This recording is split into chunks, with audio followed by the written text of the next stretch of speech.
your day job is an angel investor for your side project. Oh, wake up, rethink the status quo. When you get your money right, then you're the one who runs your life. Come build a wealthy spirit with Sammie and Michelle. Michelle, one thing our listeners may not know about us is that we are actually quite patriotic. Oh, that's true. Happy Independence Day to our American friends. Happy 4th. Happy 4th. We are surprisingly patriotic to the point where when we are driving to the airport, halfway on our drive, we see a large American flag. Every time we see a large American flag. And we maybe decide to play Proud to be an American, maybe half ironically, half unironically. But let me tell you, by the end of that song, we are both crying. I would definitely describe it as possibly ironic, possibly not. No, I mean, to set the scene, like we are literally driving through a desert for an hour and a half before we see any city. And randomly, there's this huge, not your average by any means, sized American flag. It's a huge American flag. And so the first time, I thought it would be kind of funny to play a patriotic song. But the thing is, you know, you listen to those words and you're like, man, God bless this land. And I think the reason we get so emotional listening to this kind of music is because, truthfully, our family coming to the United States completely changed the trajectory of our lives. It was actually our aunt, our dad's oldest sister. She came to the United States by herself.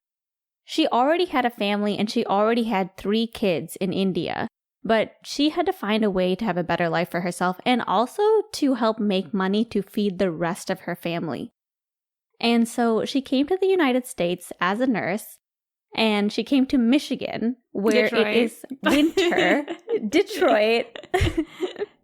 And this is a person who's literally never seen snow with a language that's not her first language. And she established a life for herself. And then she brought her family. She brought our uncle. She brought our dad. She brought her sister. And because of that, the entire track for our lives is completely different. I remember we were in India once and our dad had like a bunch of cash in his hand, but really it was probably equivalent to like less than $100. That exchange rate is very generous in India. And he was crying. And our dad does not cry a lot. So anytime he cries, it is already emotional for me. And I was like, why are you crying? And he expressed that he had just never held that amount of money in his hand in rupees until that point. Wow, that making me emotional. And I think about them and I think about us now. And we're literally so free. We're so free that we think about not working. And that's not something scary. We're like, oh, we just have so much that we could not work for a while and just literally do whatever we want with our time. We're not worried about being hungry. We're not worried about having a shelter, paying bills. We're not worried about people coming after us for money. We are so free that we can truly live a life of freedom. That is the true American dream. Oof. So true, Sammie. That is why I'm always down July 4th, Independence Day, like ready to go. Like I think to see that sort of change over one generation, you can't disassociate yourself from that. You can't not see how much opportunity you have here. And we are so lucky, honestly, that they went through a lot of the struggles and paved the way for us in a huge way. That's also why we couldn't miss a great themed episode. Love to talk about freedom, but we love to talk about financial freedom on this podcast. And so, Sammie, I'm really excited because I think that a lot of people, whether they realize it or not, are starting to think, how can I get the benefits of financial freedom without quitting my job? Yet. Mm-hmm. I heard this interesting term recently on the Sparked podcast, where Jonathan Fields says the psychology of the job market is changing. And I think that's a really important thing for us to keep in mind as we are discussing these topics about personal finance, about financial independence. We've been through the Great Resignation. People have left their job. People have been let go from their job. People have switched jobs. We're not really sure what's going on with the economy. Certain parts are bad. Certain parts are really good. And I'm personally optimistic, but you don't know what's going to happen. And I understand why a lot of people are actually grateful for their jobs right now. And so something that Sammie and I were thinking were, you know what?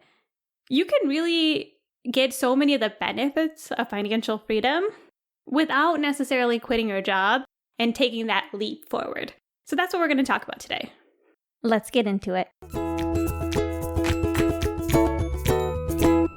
But before we get into today's topic, we want to talk about our partner, Daily Harvest. Michelle and I, as you know, live in the middle of the desert, where food is hard to access. A lot more American flags than there are vegetables. Let me tell you that. But fortunately, there's Daily Harvest, and they mail us these delicious smoothies every week, and it honestly has made our diet so much better. We've gotten such a diversity of fruits and vegetables. I just feel like my microbiome is growing. So if you're interested in Daily Harvest, check the link in our show notes. You can get $65 off your first box. Let's eat better together. Back to our topic. Really quickly, Sammie, I think it's good for us to define financial freedom. What are we talking about? I would say financial freedom, we're tying it to this idea of financial independence, having the ability to support yourself, even if you don't necessarily have a corporate job. Maybe you're making passive income, maybe you have money saved up, maybe you have it invested, maybe you got an inheritance, I don't know. But there's something to it where it's like you could leave your role if you wanted to, and you'd be able to support yourself without that job. You know, Michelle, I would go even further. I would say just because you're financially independent doesn't mean you're financially free. Oof. And just because you're financially free doesn't mean you're financially independent. Financial independence we classically think about as having enough money to live for the rest of your life without working. But there are plenty of people out there who have enough money to live for the rest of their life, but they're not living a financially free life. A financially free life is when you are living a life that aligns with your values, that aligns with what you want to do with your time, that aligns with what you want to do as your creative projects. That's being financially free. And you don't have to be completely financially independent to do that. Such a great reframe, Sammie. And I think that's exactly what we're trying to touch on today, too. Because for whatever reason, maybe you are feeling a little risk averse right now. You're starting a family. You're going through a major transition in life, like moving. And you're thinking, I don't necessarily want to quit my job. Maybe you like your job. That doesn't necessarily mean you can't be financially free. It's almost a mindset more than an actual number. Because I agree, I think people, what we see now, can hit their goal number, 1 million, 2 million, 10 million, $1 billion, and still not feel that freedom. It's so true, Michelle. And when it comes to financial freedom, for me, financial freedom means that I have enough time to clean everything I want to clean. All my clothes are hung up and perfectly organized. The dishwasher is always empty. The counters are always wiped down without crumbs on them. That brings me joy. That would be number 1 on the financial freedom things to do. 2, lotioning. As you all know, lotioning is very important to me and it's not happening. And then 3, this is the most important after those 2 vital ones. It is building relationships, friendships, building relationships with my parents, with romantic partners, just really getting to bond with the people that I'm close to. Sammie, I don't know what sounds more financially free to me than a clean home, smooth skin, and good friends. Could be a song. Home with clean skin, non-smooth. It's so true. I almost think this financial freedom is really trying to get a freedom of time, to get the power to do the thing that you want to do. One thing that I really appreciate when I stepped away from my corporate role and had some time during my sabbatical to reflect on my life, I realized that I really enjoy the creative work that I do. I really enjoy writing, podcasting. And if I could keep doing that forever, I really think I could be super happy. And sometimes it's just about figuring out a way to pay for that and to create a lifestyle that supports that. And that can look so different for different people. Listeners, it is true. Michelle is living what I would call a financially free life because she gets to spend her time doing the things that she wants to do. And honestly, she has been an inspiration to me too. Oh, Sammie. So, when it comes to financial freedom, one of the most important things is having good boundaries with your time. We found this awesome piece in Slate titled, "Young People Have No Idea What We Used to Do After Work. Let Me Regale You" by Dan Kos. I loved this piece. I found it quite nostalgic. It reminded me of the days where cell phones just weren't as technologically savvy. So things like checking your email on your cell phone was just not going to happen. And I didn't even realize how much during that time period, we literally could not take work home. He talks about how people were like, well, how did you not check your email at home or check your email at work? And he says, there was no email on the phone. I didn't really have a phone that I carried with me. And the internet that I had at home was extremely slow. And I was like, so relatable. I remember that time. Like, you wouldn't do work at home because it was almost impossible. It's so true, Sammie. And I think this is so related to our topic today because something about trying to carve out financial freedom when you're in a, say, corporate job is having those strong time boundaries. And part of that, depending on your role, is working the hours that you're paid to work, trying to take as little of that home with you as possible. Michelle, let me tell you, this is something I am working on and not succeeding at all. I think it's definitely tough in your situation, Sammie, because the expectations are there for your workplace. It is funny, though, how that can change when, say, the law gets involved. I remember at my first sales company and my second sales company, but specifically when I joined my first company in sales, they sent the classic message of, oh, it's so great. Our star A-player saleswoman is going home. She's answering emails. She's doing work up until midnight because she cares so much about what she's doing. And look, she's killing it. Then it turns out there was a lawsuit saying, hey, we're hourly workers and we're not being compensated for the time that we're working. All of a sudden, they were singing a different tune. They were like, oh, we want you to have work-life balance. You can do this job from 8 to 5, 40 hours a week. In fact, you will be punished if we find out that you open your laptop or you go into our sales software while you are at home. Anyway, love you, work-life balance. And it was funny. Everyone just shifted. And for those years that I worked at that company, it was amazing because sure, I might still think about my work or if there's a stressful deal I'm working on. It's hard not to let that bleed over. But just having the boundaries set in place for me to not have to do work outside of those 40 hours, it encouraged me to be more productive at work. And it let me just enjoy my life, spend time with my friends, enjoy San Francisco, do all of the things that I really enjoy and really take back that time freedom. I think it's so true, Michelle, that a non-traditional work schedule can really allow you financial freedom. You don't have to be completely financially independent. You don't necessarily have to go on a sabbatical. You don't necessarily have to retire early. With a work schedule that gives you a lot of time, you can do what you want with that extra time. I agree, Sammie. And let's say you do have a little bit of financial stability. You got your emergency fund set up. You've built something in place where you feel pretty secure.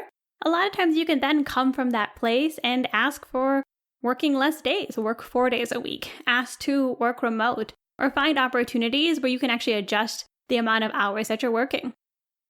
You know, Michelle, in my job, particularly in family med, there is always work outside of work. I do think like if you're maybe a slower clinic, you can not have work outside of work, but I think there's always a capacity to have work after hours. And I do know like other jobs that I've had, like when I was in the ICU, that was maybe more stressful when I was there for sure, but after work, I would not have any work to do. And I've thought about switching to something where I don't have to do work outside of work. But I felt so entrapped by my student loans. Oof. The student loans. The handcuffs that prevent us from being financially free. Not so golden handcuffs. Oh, not at all. And I'm, of course, grateful for my student loans because that is why I got to have a nice job that pays for the lifestyle that I liked. 100%. But, you know, now I felt like, you know, I have enough money to get some time off and to not have to work. But I hate that I have, 18 more months of student loan forgiveness still left. Like, for me to take off, I just feel so much guilt leaving that there, putting that on pause, even for a few months, even for up to a year. It feels like I'm being bad. I'm so glad you're willing to share that, Sammie, because it's true. When you have a goal you're trying to hit, in your case, hit your 10-year loan forgiveness, any time off, it's hard not to see that as extending your time in which you have to pay off those loans. Exactly, Michelle. Even though I know I'm financially okay, I don't want debt looming over my head. And that's when I started to get creative. There is a PSLF Facebook group, and I posted in there, hey, is anybody working jobs outside of the job they were trained for? And the feedback I got was so helpful and so interesting. There was a social worker who switched careers to become a teacher. Wouldn't necessarily say that she's doing less work outside of hours, but who knows? Maybe she is. Hey, maybe she enjoys the job more. Yes, exactly. Maybe she enjoys the job more. There was somebody who got their degree in public policy, but they were working in higher ed and fundraising. There was an IT guy who works at a nonprofit, an attorney who practiced for several years and now is a communications director at a nonprofit. There were healthcare workers who were interested in being library assistants for the last few months of their public service loan forgiveness. There was a woman who was so helpful and posted information about the ALS Association, and she told me that they are hiring multiple remote positions. These people really popped off, Sammie. That's amazing. The thing I love most about that is that we think nobody is doing it. And to see examples of it in the wild shows you that you can create financial freedom. You can actually have the freedom to do what you want in a way that, I'm assuming for these people, align with their interests or values or whatever works best for them. Yes. Most of these people, their goal was to have a job where they either enjoy it more than their previous job or it is just less time consuming, so they have more time to do what they want. That's amazing, Sammie. And you know what's interesting is that I do know a lot of people who they are in a situation where maybe they're starting to think about taking some time off. Maybe they want to do a sabbatical, but they still want to stay in their job. Maybe because it's stable, it pays well, it's not creating them any lifestyle pains. And something I always say when I talk to people in that situation is your day job is an angel investor for your side project. Your day job is an angel investor for your side hustles. I love that, Michelle. Angel investors, for those of you who may be like me and ignorant about the things that are going on outside of your space, they give lots of money to companies to help those companies do their daily tasks. And we can be angel investors for ourselves. Us, when we have a job, that is like us bringing in income so that we can help ourselves do what we want to do, including creative projects. Exactly, Sammie. I didn't do this myself, but something I reflected on after I left my job is there were a lot of learning opportunities that I wanted to invest in and that I did invest in. For example, I took my online writing course, which I really enjoyed. I signed up for the Small Bets community, which has been really helpful in terms of connecting with entrepreneurs and people launching new projects. I'm in a lot of different fun stuff. And while I'm lucky, I do have the money to do these things. It would be really nice if I had a big income too while I was exploring. And so if I know somebody is interested in taking these next steps, but they're not ready to do the full leap, do the exploring. What are you interested in? Are there classes you want to take? Are there hobbies you want to explore? If you are able to open up that time for yourself, indulge. We forget that that's an option. Michelle, this reminds me of when I took Paula Pant's Your First Rental Property class. Moving here to our small town, one thing I noticed is a lot of the homes here met the 1% rule. Oh, yes, they did. Because they don't cost a lot of money and a lot of people rent. Exactly. There's a lot of renters. There's not a lot of rental properties available, but at the same time, it's quite reasonable to buy a home. And I thought, wow, it's pretty hard to find this many houses that meet the 1% rule. Maybe I'll get into real estate. So, of course, Paula Pant, love her podcast. And Real estate queen. Real estate queen. And I'm like, who else would I trust more to teach me about real estate than Paula Pant? Nobody. So I took her course and I loved the course. It is so organized. There's forums. I loved learning everything about real estate.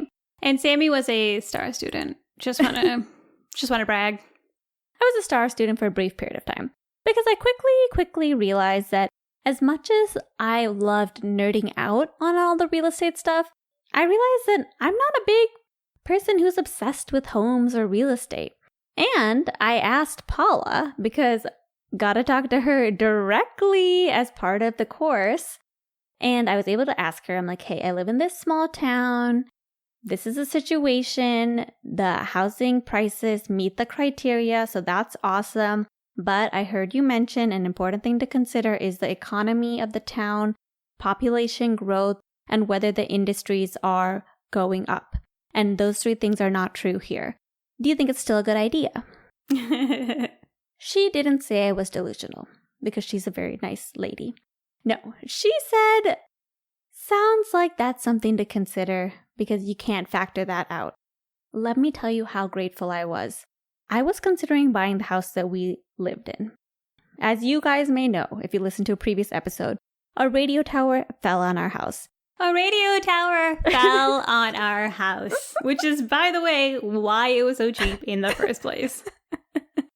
So, yes, the radio tower wasn't next to the property anymore, but it was also on the house, which was a big problem for our landlord. But it was not as big of a problem for us. It was still somewhat of a problem for us because we were in the house when the radio tower fell on it, but that financial burden was not put on us. And it was a physical threat, but not a financial one, luckily.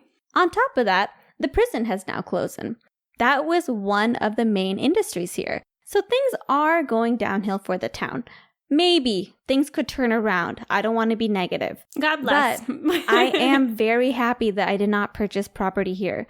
And that course taught me that. It was worth every penny. And I did not have to leave my job and find that out the hard way.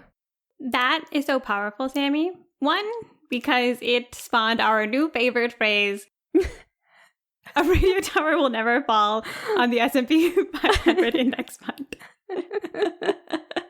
But also, you were interested in real estate and you could have fully quit your job and then went and explored this interest, which your girl is doing that. So I'm not against it. But this is a perfect example of you gave yourself a little bit of time to explore it. And you were like, not for me. Not here, not now. And yes, everything Paula predicted that could go wrong did go wrong.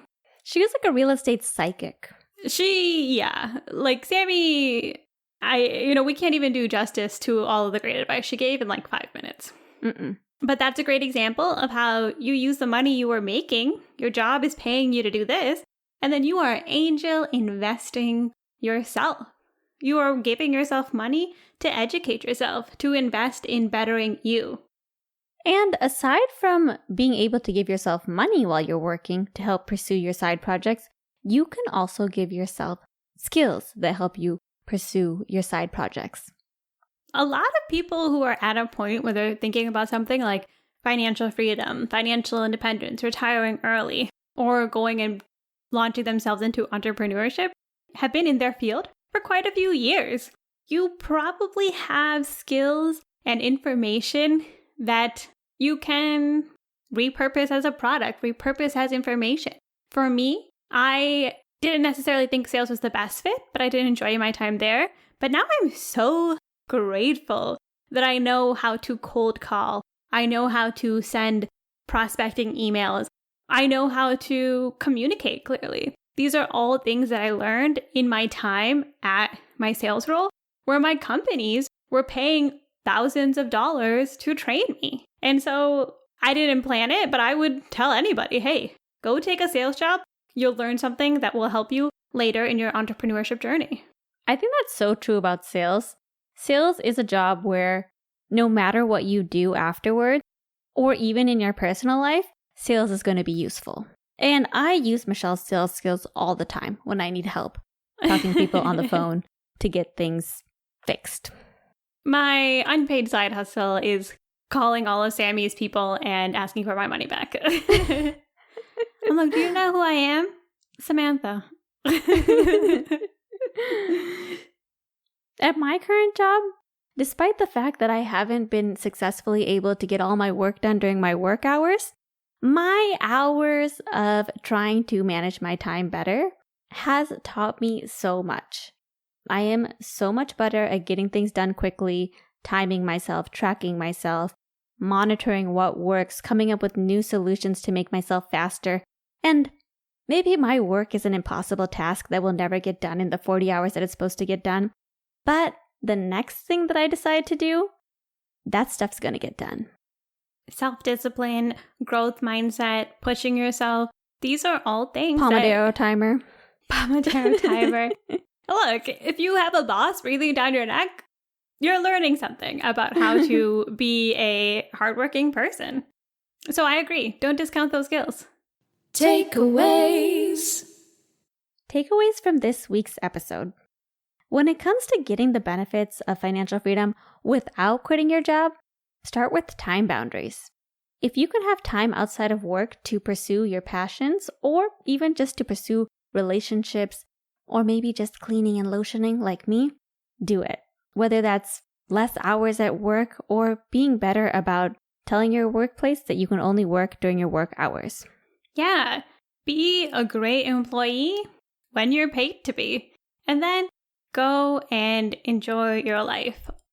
If your work allows for you to have that extra time, take advantage of it. You can have financial freedom before you leave your job.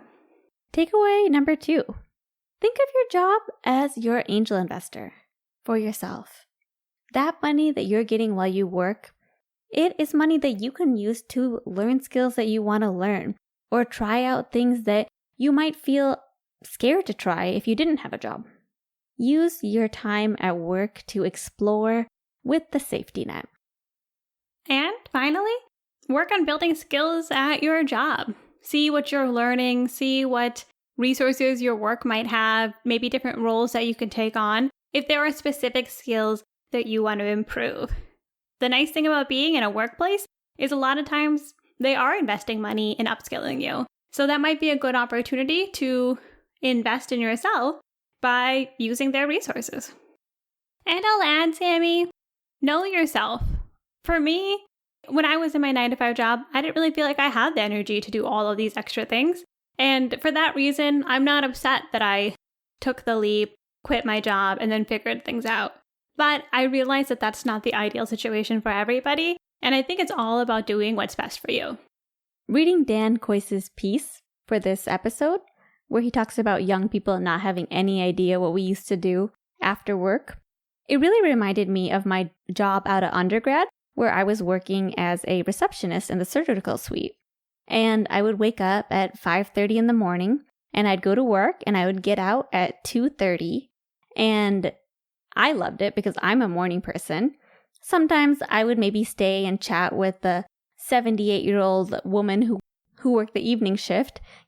And after that, I would go hang out with my friends. I would go to the gym, I'd go out, I'd go to happy hour. And what I didn't realize at that time is I actually had financial freedom. I was able to spend my time doing what I loved. And then, of course, now I've built all this wealth, and I see that I'm actually moving back towards that old lifestyle where I actually just had more time to spend with people that I loved. Yes. We talk so much about checkboxing your way to the top. You're trying to go to the right schools, get the right jobs at the right companies, and move up the corporate ladder. And all for what? Helping people? Okay. Just joking. If you enjoy it, that's one thing. Like, to find pride in your work is real. But at the same time, sometimes we're in this rat race, this hamster wheel, and we just haven't taken time to stop and think about whether or not we're enjoying our life. And, we use the word financial freedom, but the real thing is that it's not necessarily about the money. It's not necessarily about hitting a specific number. But there are people all across the world who have different roles and jobs and varying levels of happiness. And at the end of the day, it's really about creating a life that you want to live every single day, not some ideal future. Exactly, Michelle. I don't think it's wrong to pursue new things and get into new things and make more money and build more wealth. But I think we always have to look back and reflect and see when enough is enough and we can take a break and we can create more space for ourselves. It's so true, Sammie. And I think that's something that we have been appreciating more and more. Community time! Michelle and I have been having a problem at the house, and it is that all our chairs for our kitchen table have been breaking down.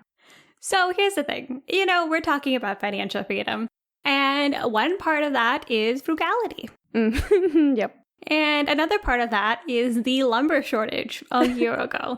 We didn't want to be this cheap, but we were.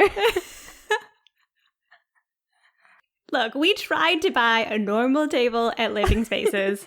They sold out after we had purchased it, and then all of a sudden, there was just no wooden tables available. So we thought we'd buy a cheap one on Amazon, which, let me tell you, honestly, we buy a lot of cheap furniture on Amazon. I would say 1% are bad, and it's this table, and it's really bad. And to be honest, part of the reason it's bad is because we put it together.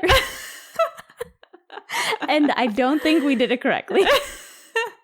The thing I realized with furniture is what you're really paying for is for someone else to put it together for you. 100%. That's what we're looking for in our next table, is somebody to come here and put that table together, because we are not doing it. Okay, that is a hazard. At the same time, Sammie and I have not committed to getting a new kitchen table yet. We're trying to figure out things in our lives. Really, do we want to buy another table here? What are we going to do with it? But the chairs have been whittling down. We are down to one chair. And I was sitting on that chair the other day, and a nail just fell out of the chair. It doesn't even make sense to me. It doesn't make sense, but it's still working for now. But I have a feeling that nail is probably vital. And at one point, that chair is going to break on us too. And I'm going to be honest with you. Sammie and I, we're not the smartest people when it comes to dealing with this issue. Mm-mm. And by that, I mean we're ignoring the problem. Literally, like 2 weeks ago, I was sitting at the dining room table with Sammie, and all of a sudden, I just felt the chair start to collapse underneath me. And I'm like bending backwards, doing like matrix things. I think I'm going to catch myself. I hear Sammie laughing hysterically. Okay, let me be clear. The reason I was laughing is because the chair had done that to me too, but it rebounded. So I thought it's funny that That's the thing Michelle about these was chairs. freaking out. But she wasn't wrong to freak out. That's the thing. Because it collapsed. There's a lot of false starts with these chairs collapsing, which for some reason we don't go and then fix them. We just ignore the problem. Until the chair falls down when we try to sit on it. Yes, it's literally like that game. What's that one? Musical chairs. It's like musical chairs, except they collapse underneath. Whoever is on the chair that doesn't fall down wins. So Sammie and I have one kitchen table chair right now. And one step ladder step stool that we've been using as a chair, and it's horribly uncomfortable. So just so you know, financial freedom can look like very different things. And if I'm being honest, I don't really think we're on track to buy new chairs. Mm-hmm. Or fix. We have like a graveyard of our chairs and we're just ignoring them. Shout outs. Jeremy Jin. Jeremy on Twitter, he saw I posted about our podcast and he asked for the link. And then he sent me a Twitter message and said, I listened to your podcast. And he gave me little hand emojis like Prayer hands. Well, not prayer hands. It's kind of like the Praising hallelujah. hands. Praising yes. hands. Which I guess that is what it is. It kind of feels like a woo to me. Well, a woo is kind of like a praise. That is true. That is true. When done correctly. So thank you, Jeremy. Thank you all for listening to our podcast. Don't forget, look at our show notes. You can find a link to our Substack where we share more details about each episode. We have links and you can comment. And if you comment, we will comment back because we love you. And most importantly, be sure to join us next time as we put down the rulebook and we rethink the status quo.